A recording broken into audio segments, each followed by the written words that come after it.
আসসালামু আলাইকুম। প্রিয় দেশবাসী, আপনারা সকলেই জানেন আগামীকালকে ত্রয়োদশ জাতীয় সংসদ নির্বাচন। ইনশাল্লাহ এই সংসদ নির্বাচনে আপনারা সকলে ঐক্যবদ্ধ হয়ে ভোট দিন। আমরা মাঠে আছি।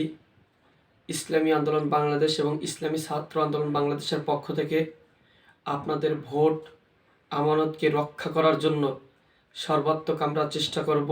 ইনশাআল্লাহ আমরা এই ভোটের জন্য যুদ্ধের ময়দানে আছি।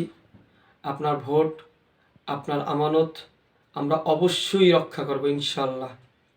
এবং আপনাদের সকলের কাছে দোয়া চাচ্ছি যেন বরিশাল 5 আসন থেকে শায়েকে চরমনাইকে বিপুল ভোটে বিজয়ী করতে পারি এবং সারা বাংলাদেশে হাত পাখাকে বিজয়ী করতে পারি। ইনশাআল্লাহ মাঠে আছি, মাঠে থাকব। রক্ত লাগলে রক্ত দেব, জীবন লাগলে জীবন দেব। আপনারা সকলে আমাদের পাশে থাকুন, আমাদের জন্য দোয়া করুন। আসসালামু আলাইকুম।